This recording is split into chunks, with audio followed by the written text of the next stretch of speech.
On the map of the world, there is a place where mountains speak to the clouds, where the air carries the stories of centuries, where the earth itself writes its own history. Western Iran, the province of Kurdistan, a land where the majestic Zagros Mountains stand tall.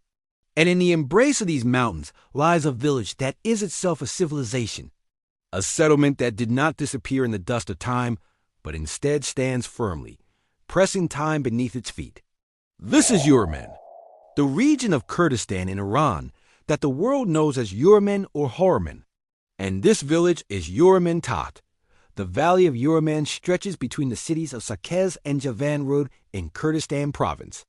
This area stands at an elevation of approximately 1,300 to 1,700 meters above sea level.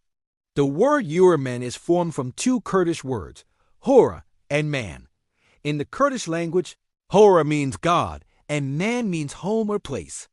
So together, it means the home of God. Some scholars also link this word to the Zoroastrian term Hawraman, meaning the exalted or the one who belongs to the heights.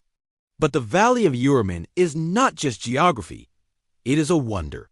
Nature raised mountains here, and humans turned those mountains into homes. These houses are not merely structures of stone and clay. They are a philosophy. The roof of one house becomes the courtyard of the house above it. Every wall is both a pathway and a boundary. According to archaeologists, human settlement in Hawraman dates back at least 6,000 years. Stone tools and pottery discovered in this region date back to 6,000 BC. That means people were living here 8,000 years ago, walking these same paths, drinking from these same springs, and living among these same mountains. Every road in Hawraman tells a story. Every stone carries the footprints of centuries. Every stairway reflects the labor of generations.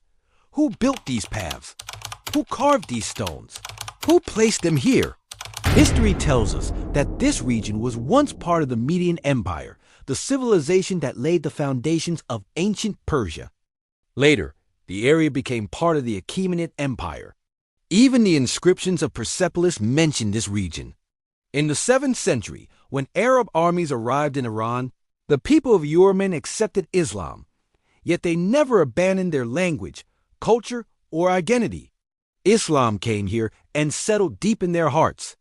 Today, about 99% of Hawraman's population is Muslim, Kurdish Sunni Muslims who follow the Shafi'i school of thought.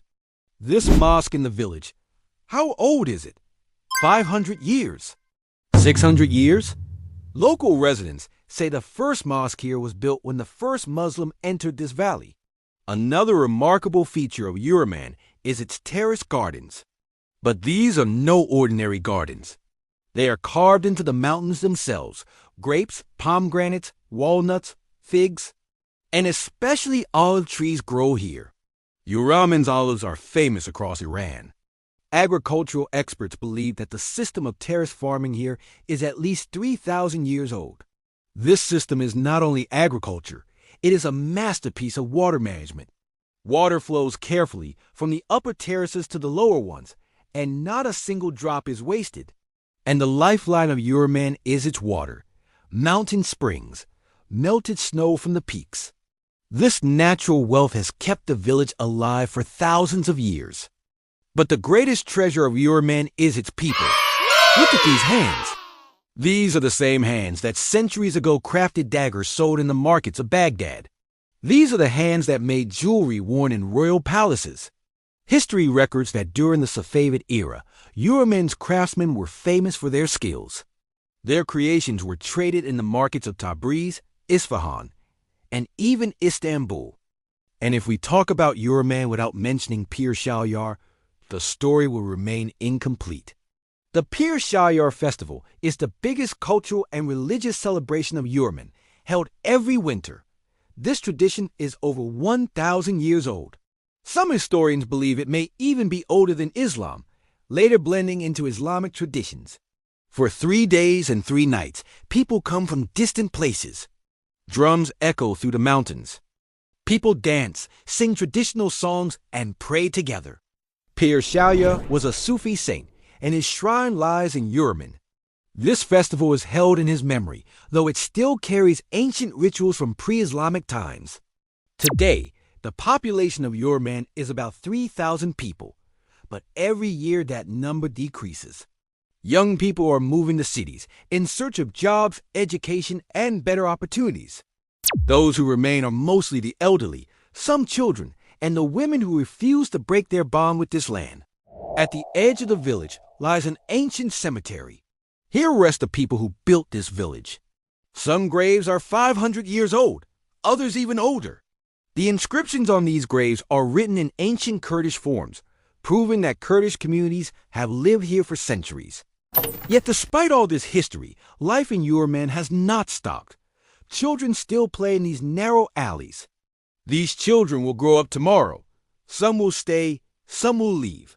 These people, these mountains, this valley, all are signs of God. And the one who reflects upon these signs finds God closer than ever. Peace. In this beautiful mosque, people were praying here 1,000 years ago. They pray here today, and God willing, they will still pray here 500 years from now. The sun is setting. The mountains of Hawraman turn golden. Birds are returning home. Lights begin to glow across the village. Hawraman is so small that its name barely appears on the world map. Yet it is so vast that its history spans thousands of years. It is so rich that it holds treasures no money can buy. The women of Hawraman, how many carpets have these hands woven? How many fabrics have they sewn? Every color in these carpets is a symbol. Red represents sacrifice. Green represents paradise. Yellow represents the sun. These are the remains of Hawraman's ancient fortress. Once, soldiers guarded this place. The fortress is believed to be at least 2,000 years old, possibly built during the Parthian era and later strengthened by the Sassanids. Today the walls have collapsed, but the stones still whisper what once stood here. This is the story of Hawraman, a story of people who live in the mountains, who remain connected to their land, and who preserve their traditions. If you like this story, share it with others. Because when stories are shared, they never die. They live on. And don't forget to like and subscribe so you can continue hearing stories like this.